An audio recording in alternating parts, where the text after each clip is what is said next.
zone for a while. Join Jason and Mike in true Marvelite style as they wax poetic like true believers. Excelsior! In the MarvelSphere. Spidey sense tingling. The MarvelSphere. It's clobberin' time. We're in the MarvelSphere. In the MarvelSphere. Avengers assemble. The MarvelSphere. Hey, Bob. It's time for MarvelSphere. Hey everybody, welcome to the latest episode of MarvelSphere, brought to you by NeverEndingRadicalDude.com. Today we're going to be talking about all things Spider-Man related. Comics, TV, games, movies, leading into the Amazing Spider-Man 2 that is out in theaters now. Today we're joined by a special guest of honor, Mark Espinosa, writer on NeverEndingRadicalDude.com. What's up, baby? Hey. Hey, how you doing? And as always, I am Jason Furie, joined by Mike McG. Thwip. I don't even know what that means. Moving forward, we're going to talk about our history of the character, but I want to clarify one thing. I am a tried and true Cyclops fan. Mike, what you all about? I'm all about the Amazing Spider-Man. We make it no secret. And Mark, since you're joining us for the first time, who's your go-to Marvel character? Actually, I am a big fan of the Sensational Spider-Man.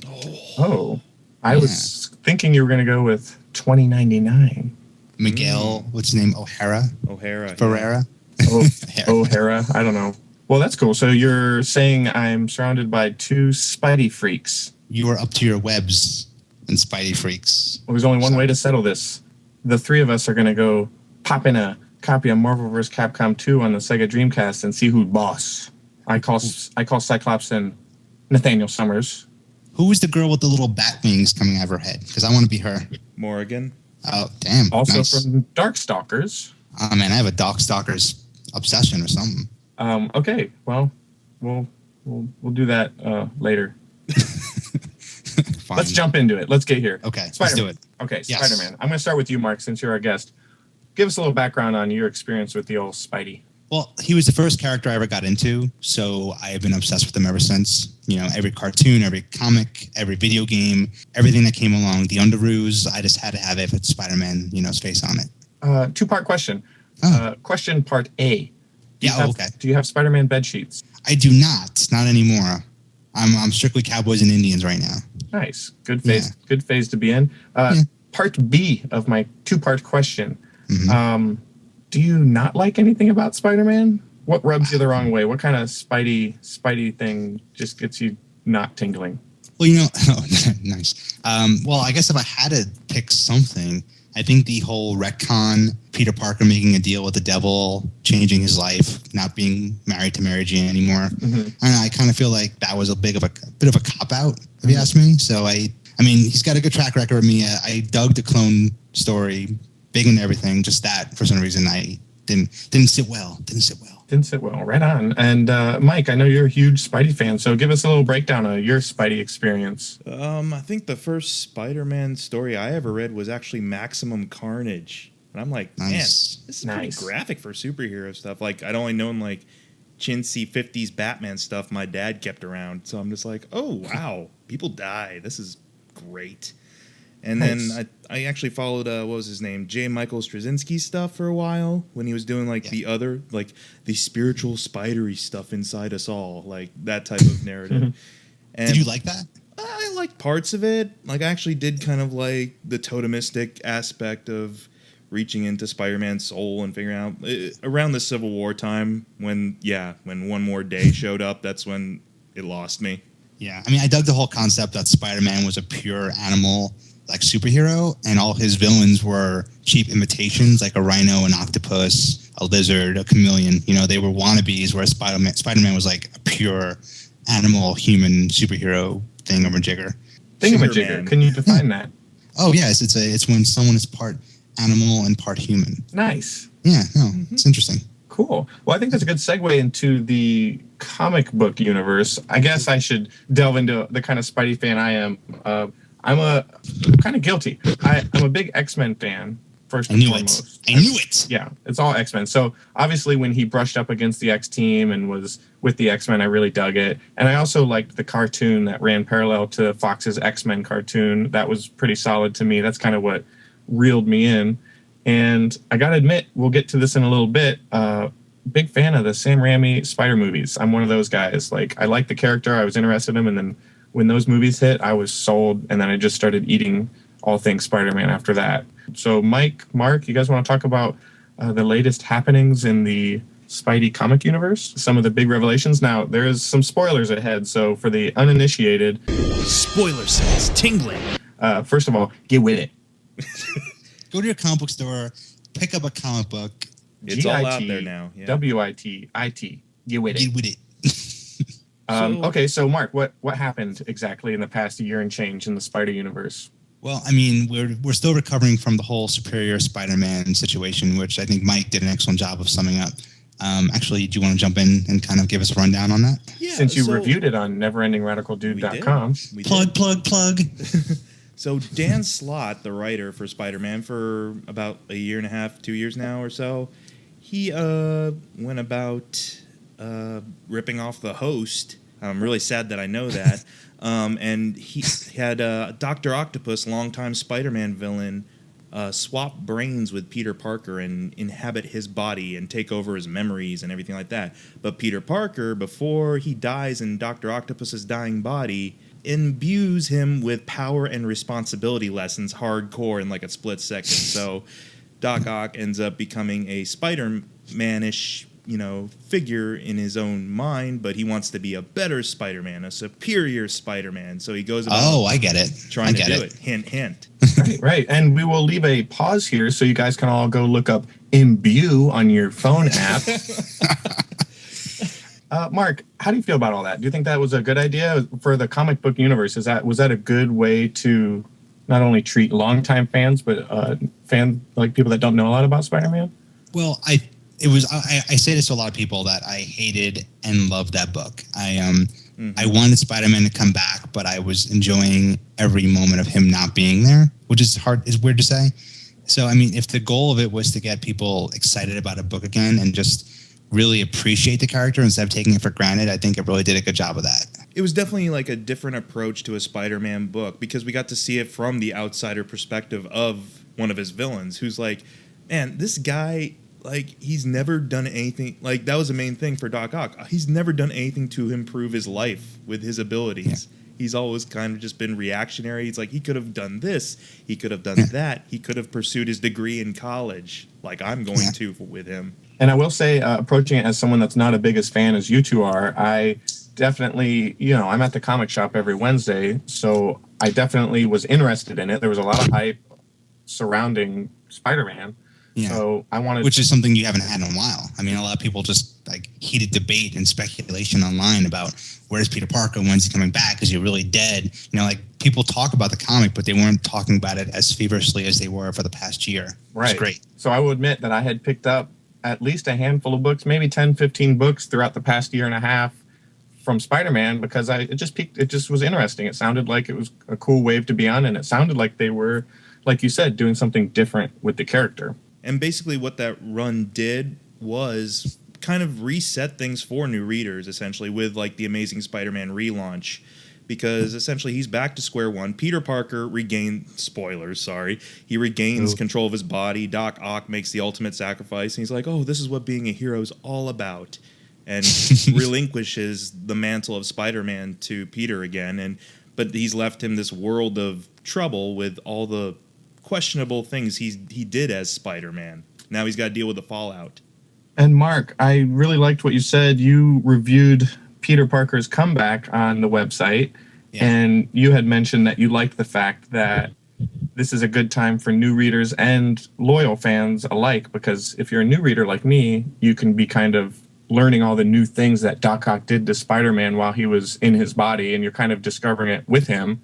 Yeah, you're kind of in the same boat as Peter now at this point. Right, and if you have been reading all along, you're just kind of in on it, and it's still fun and an enjoying reading experience because all this crazy stuff's happening. Yeah. No, as like a new villain shows up and says, that thing that you did to me that one time, I'm going to get vengeance for it. And the reader, if they haven't been reading, is like, well, what did he do? I don't get it. And Peter Parker is also like, well, I don't know what you're talking about because, I wasn't really here. So, yeah, it's a fun place. But I think we all knew with the movie coming out that Peter Parker had to be back around this time because it would be weird to have a Spider-Man movie come out and have Peter Parker not be behind the mask. Do you guys read any other Spider-Man comics besides this main Amazing Spider-Man run? Is there anything else that's out there that fans should know about? Well, there's Ultimate Spider-Man. Mike, did you ever read that at all? Or I read the initial Bendis and Bagley stuff up until like issue 100 or so, 110. But then after a while, I kind of lost interest and just moved on to other things. I did hear about Peter Parker dying in that universe too. Which was interesting. So they kind of set up in a way that Peter finally got to have the ultimate sacrifice and save his Aunt May, and he died. And I think he's been dead for a couple of years now. And the way it works is that the Spider-Man kind of legacy, mythology, powers just went to another person, Miles Morales, which is great because now we have an African-American Spider-Man. And they came up with a really clever way of passing the mantle off. Mm-hmm. But spoilers, around the time that Amazing Spider-Man 2 came out, Peter Parker character shows up at the end of the book and says it's time to get back to doing Spider-Man business. So he's back in the Ultimate Universe and the main universe. Maybe. I'm saying because there was a clone saga in the Ultimate Spider-Man universe that was a bunch of Peter Parkers running around, and a few Peter Parkers got misplaced. Oh.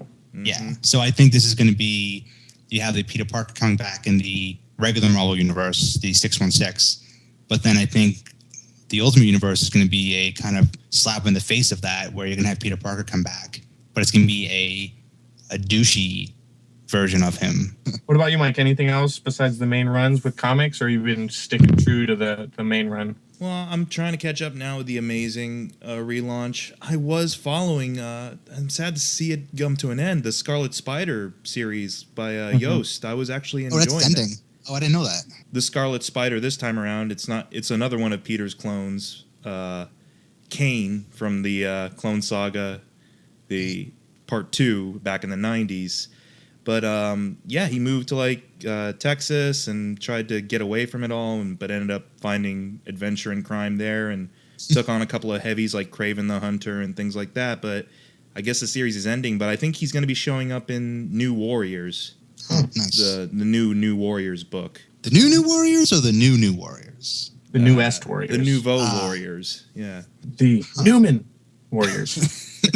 Newman. So that sounds cool because I'm just interested. I read Spider-Man Blue. I recently read Spider-Man Reign. I've dabbled in the Ultimate Universe, but other than that, I haven't read a ton of Spidey stuff besides crossover. So it's definitely an interesting universe to be a part of. There's a lot of history of Peter Parker coming up to bite him in the butt. Well, what do you guys think about the first page of the new issue where someone else got bit by the spider in Amazing Spider-Man? Oh, that's true. Yeah, it's a female. That's for sure. We don't see who it is, or they don't mention who she is by name. But yeah, it was really just kind of casually thrown in there and just saying someone else got bit. What's gonna happen? So they're gonna introduce that character at some point. It's kind of crazy to have like Spider-Man's established story all of a sudden just be like, oh yeah, by the way, another spider bit somebody else. I mean, the spider bit somebody else. So that spider was hungry. It was crazy. And also, there's already a lot set up in that book with him dealing with the aftermath of Superior. So it's like, okay, now here's this other subplot. I mean, that $6 issue definitely threw a lot of stories our way. I think it was just a catch-all for people that have not been reading Spider-Man, just saying, hey, you want to go this way, go that way. You want to go this way, go that way. Check out this, check out that. Well, we need to throw an Electro story. I think the girl getting bit might be part of the original Sin storyline that's coming up, the big Marvel event. Okay. Yeah, that's true. Is that the one where a lot of the different ages of Spider-Man come together? No, that's a Spider-Verse you're thinking of, Jason. Spider-Verse, that's right. Or something like that. Original Sin is going to be, I guess every hero has something that they did that they weren't really aware that they did that had repercussions. So I think Spider-Man's original sin is going to be not having killed the spider. Not squashing it and saying, ew. Gross. No, he let it live to bite somebody else. Hey guys, you ready for the segue?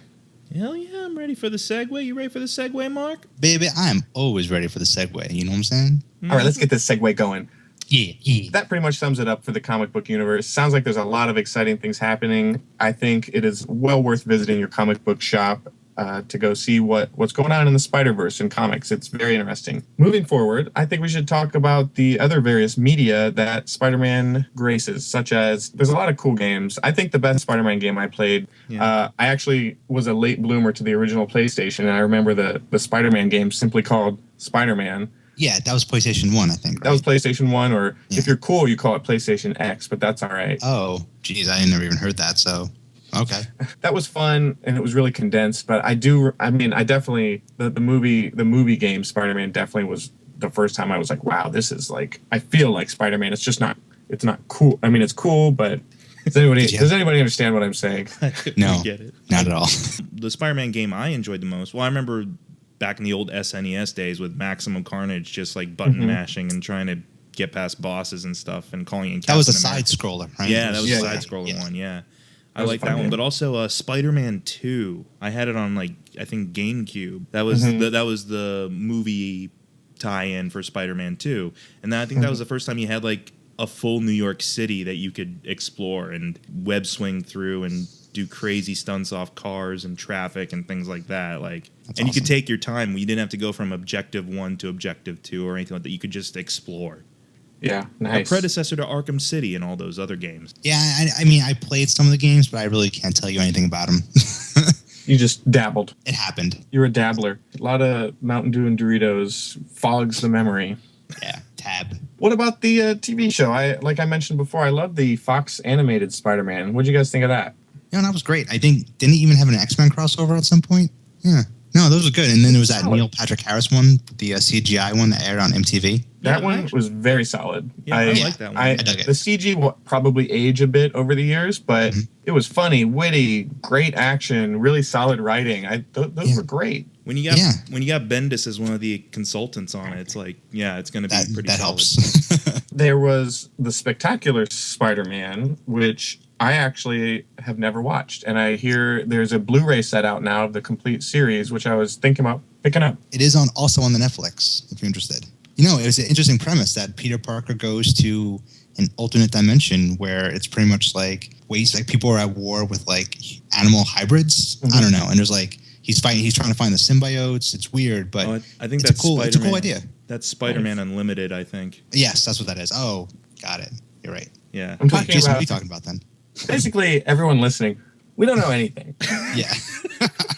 We're just bouncing off molecules. Whatever. No, we don't know what's going on. Now, Spider-Man's the guy from Krypton, right? Yeah, that's the dude. Got it. Okay. Yeah, we're all on the same page. It's cool. There's cool video games out there. There's cool TV shows out there. Check them out on Netflix. Maybe. They might be out there. Maybe check them out on Netflix. There's another really good one called Doogie Howser. The prequel to Spider-Man. Oh, before he got bit? After he got bit, before he was aware he got bit. Oh, that's why you got to know your history, buddy. Mike, you're a good man. You just bowed out of this one. Yep. Smart. Okay, so I don't think we have a lot to say about the games and the TV shows other than that we've dabbled with them. They're cool. Let's get to the meat and potatoes of this thing, the movies. Yes. I've already made it clear I love the Raimi movies, even Emo Parker. I'm not going to go on a rant about it. I don't love it. I don't care. It doesn't ruin it. That's all I got to say. I'm a fan of the Raimi movies. I'm sticking with those. I enjoy The Amazing Spider-Man and The Amazing Spider-Man 2 to a degree, but I'm not 100% in. What about you guys? Let's start with you, Mark. The movie universe. How do you feel about it? Yeah, I mean, I never thought Tobey Maguire was my Peter Parker. I never saw it. I think that the second movie where Peter's fighting Doc Ock on the side of the building is the moment where I first had that I'm watching a Spider-Man movie. It's brilliant. Yeah, but I never really got into the whole Mary Jane, Kirsten Dunst, Tobey Maguire. It never really felt like the kind of movie I wanted. I feel like the Amazing Spider-Man movies are closer to what I've always wanted, and I think that Andrew Garfield is kind of what I always imagined Peter Parker would look like. Okay. I mean, the Raimi ones, I'm with you though. They're great. I love them. I own them. I've watched them. I watched them numerous times, but yeah, it just never sat right with me. Okay, right on. What about you, Mike? Yeah, I'm in the same camp as you guys about the Raimi movies. I very much still enjoy them. I respect, their place in Marvel or at least superhero movie history, where they were kind of the pioneers for this new wave of superhero films we're getting these days. And I agree. Tobey Maguire never really was my Peter either, or at least I was kind of hoping he'd grow out of the awkward geeky phase of Peter Parker. Peter Parker, eventually grows up and gets to be a little kind of cool and sophisticated from time to time. I mean, he dates a supermodel. He dates like multiple supermodels. He's not always just, I'm a lovable loser, Gagorsh. And Raimi and Maguire always kind of kept him there. And when he was trying to be cool, we got, I will just say, we did get a dance number out of it. But even then, I still am cool with that movie, with the third movie.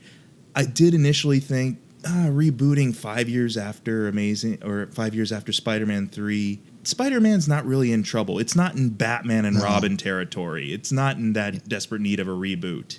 But once we got the new stuff with Mark Webb and Garfield and Emma Stone, I liked it a lot. I liked that Gwen Stacy was a bit more of a meatier role than Kirsten Dunst's Mary Jane, who was just a damsel in distress all the time, I always felt. Gwen Stacy actually has something to her in these new movies. It's called Moxie. Moxie. You got a lot of Moxie, kid. Now, can we talk about the ending of Amazing Spider-Man 2? Spoiler sense tingling. You got something on your chops. Because I was so eager to bring it up. Yeah, so what's up? I mean, I think they did a great job. I agree with Mike. They set up Gwen Stacy. They gave her some meat. But then her death at the end was just it had more meaning than if she would have died in the first movie, because you saw they've been struggling and they've been trying to make it work, and they finally fall into the have to be together, and then she gets stripped away from him, and then Peter realizes that poor Peter Parker, man, he just can't get a break. And I feel like this movie just kind of shows you that he's just so bound by his responsibility to be Spider-Man, even when his life is a complete rut. I'm just not in the Amazing Spider-Man universe yet. I haven't been sold on it. Something like the same kind of thing you said with Maguire is the thing I feel about Garfield, and just the tone of it. It's just the first movie is just so similar to the first movie, but just changed a little bit. And the villains, especially in Amazing 2, to me were just god awful. Good grief!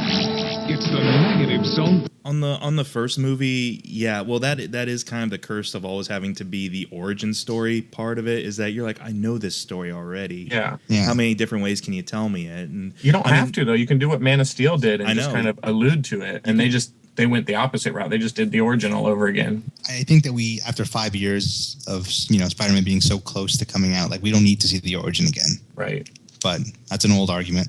Are you guys okay with these villains, like Electro and Rhino's performance, and even Green Goblin in this new movie? It was just such a big pill for me to swallow. That was embarrassing watching those performances. Wait, I mean, I thought Jamie Foxx was great. I mean, it was cool seeing his the reasonings why he was so why he becomes what he is. You see the accident, but then you see his psychological vulnerabilities and how he's just a fragile man who wants power, and then he gets power more than one way. So, I mean, I thought that was interesting. The Green Goblin, I felt was a quick throw-in, but I think it's just Sony trying to build a universe. Right. There's a lot of world building going on in that franchise right now, because they're dead set on competing with Avengers material and with the X-Men and Fantastic Four properties. I kind of feel like some of the characterization and story really took a backseat to being we need to get Sinister Six going. There we go. Electro. Yeah, it was just kind of weird. It felt a little funky to me. Electro, for me, here's the whole thing. Visually, I was impressed by the scenes with Electro. The action scenes are spot on. I love the action they played with him and Spidey fighting and everything like that. Once he became full-on supervillain, I'm okay, I can kind of get behind this guy. Pre-Electro, Max Dillon, I'm kind of this is Jim Carrey from Batman Forever, except jeez, it really is okay, he's obsessed with Spider-Man, but it's not disturbing. It's not coming off as disturbing that he's obsessed. It's actually it's cute. Yeah, I would say it's more Jim Carrey from The Cable Guy. Yeah, I'm trying to think of another Jim Carrey movie. I'm Ace Ventura? I don't know. Mr. Popper's Penguins, perhaps? Oh, there you go. He was more that one. For me, the strength of the film really was with Peter, Gwen, and to a degree Harry. Not Harry from when he's in full on like, I'm the Green Goblin now. With his little slick hair, little twirly, little cowlick going on. Yeah. Little finger in the electric socket, you know? Yeah. For me, a lot of the strength, if they'd focused on that story, on those three people and like the dynamics that play out between them, like, okay, he's a long lost friend. He's in dire straits, and Peter is afraid to help him because he's not sure what will happen. If they'd stuck with that story primarily and made Electro his own movie, that would have been cool. But yeah, it was the curse of trying to build the universe. You're right. Like, they're trying to get all these villains out there, and they want to do a movie every year, which I'm like, come on, guys, what are you doing? But like I said in my review on neverendingradicaldude.com, Plug. like I said there, that didn't make it unwatchable for me. It's a good highlight reel of what you want out of a Spider-Man film. It's not the best story you could tell with Spider-Man, but it is a good way to exemplify the best aspects of that character and his mythology. Yeah. And I mean, I feel like Spider-Man is a strong enough character that you don't need to have him in the mask the whole movie, where a lot of Peter's struggle is him trying to be Peter, but then constantly being drawn out of that life to do his Spider-Man responsibilities. So, I mean, whereas like Iron Man 3, I liked because Tony's in the armor like 20 minutes of the movie, you know, which is fine, but I feel like it fits more with the Peter Parker that he can do that and not be in the mask. My favorite moments were actually like whenever Andrew Garfield and Emma Stone were just like talking to each other on there. Like, like you get the real life chemistry playing out in the movie, and I'm like, oh, you can totally tell this director is probably more comfortable with this material, 500 Days of Summer and everything like that. Yeah, I would admit my favorite scene of Amazing Spider-Man 2 is when he recently got off like a mission. He's all dirty and he's trying to hide under his covers, and Aunt May comes in and busts in. She's like, "What are you doing? You're filthy." He's like, "No, I was cleaning." She's like, "What?" He's like, "I was cleaning the chimney." Like, we don't have a chimney. And he's just like, what? Like him trying to do laundry and then talking about it's my flag. Like, that was great. Like, those Peter Parker moments were awesome. Yeah, they're definitely. I will give it that. If we could have those Peter Parker moments in the original Raimi trilogy, it would have been perfect. I guess moving forward, they're talking about like villain movies, Sinister Six, Spider-Man sequels. Like, what? Not only in the movies, but let's say like comic books, TV, movies. Where do you want to see Spider-Man go? What do you want to see this guy do? What's the right move? Well, I mean, they seem to be, like I said, set on trying to build up their own world, build up their own cinematic universe. I'm always in that camp. Like, personally, I'm loving what we're getting from these studios right now for the most part. I really can't wait for everything to just fall under one house, Marvel's house, at some point, and we can have like Spider-Man interact with the Avengers, interact with the Fantastic Four. One of his best friends is a member of the Fantastic Four. I would love to see those two meet. Human Torch and Spider-Man meet together. My understanding is Spider-Man is kind of its own thing with Sony. Fantastic Four and X-Men are with Fox, and then almost everything else is with Marvel. But in a way, all right. In a way, that kind of makes sense too, because Spider-Man in the comics, up until recent years and things like that, he's been a loner. He's been kind of the odd man out, even within the superhero community. He's down on his luck as Peter Parker. He's down on his luck in the eyes of other superheroes. And like the X-Men are a community unto themselves, and Fantastic Four, well, but it does make sense kind of why you would never probably see Spider-Man interact with the likes of the Hulk or Iron Man, but I'm always hoping for that day when everything can just come under one umbrella and they'll be able to play cards together one night or something. Now, do you think that if they do movies that are just standalone movies of the Sinister Six, like an Electro movie, a Craven movie, do you think that's an opportunity to have Spider-Man in it but not have Andrew Garfield? I think that would be a mistake, though. I don't know. I mean, like, would you want to see a Green Goblin movie without Spider-Man, or like a Craven movie? I'll tell you right now, there isn't a single Spider-Man villain besides maybe Venom that I'd want to see a whole movie about. But that's the plan, though, right? Like, they want to do a movie a year or something. Film, or something like that. I heard about a Sinister Six movie. I didn't hear about I heard the movie a year within the franchise that would include like Amazing Spider-Man 3, Sinister Six, stuff like that. My bet would be like Venom, Sinister Six, and Spider-Man or something like that. I don't know if they'll go too specific. That's a hard sell. In a lot of ways, it's like your hero defines your villains and vice versa. It's kind of like, well, well, what's it going to be? 2 hours of the criminals plotting something, and then Spider-Man shows up at the end. It's like the Ocean's 11 of superhero films, I guess. I don't know. Except you never actually got to see the heist. Just them sitting around eating ice cream, talking about it. And, there's no happy ending for your main characters in that film, because if there's a happy ending, we're all screwed. It's like the villains win? Screwed, What? Yeah. I'm definitely down for another Amazing Spider-Man. We'll have to see what they do with these villains, see if they can market it in a way to interest people and keep that franchise going. Definitely an exciting time, though. Very exciting time to be a Spider fan. That much is true. We got comics, TV, movies, new games coming out left and right. So I think we can all agree it's a good time to be a Spider fan. How lucky Bring out are your we? Spider-Man underoos. Put them on. Wear them with pride. Yeah. Make them outer ruse. Oh, whoa. Here we go. Start a trend. Spider-Man outer ruse. Hashtag. Flash www.myideanotyours.com. I got the website first. www.don'tstealmywww.idea.com. /beating dead horse. You got the Amazing Spider-Man, him just trying to figure everything out, try to regain his life. You got Ultimate Universe where maybe Peter Parker's back, maybe it's a doppelganger. And you got the movies coming out, so good stuff ahead.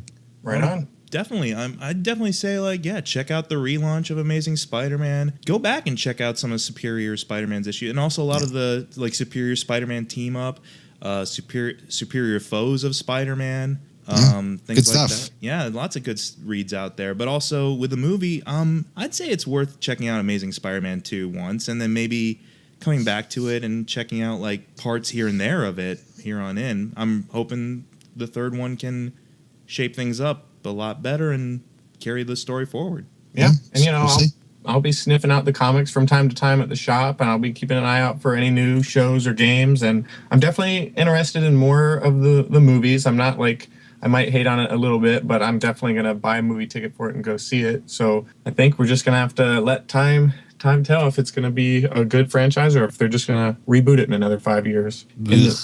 And then all of you out there, when you're done shaking your head from this episode, you can check out the reviews for the comic books and movie on www.neverendingradicaldude.com. Do you have to say www? I mean, I don't know.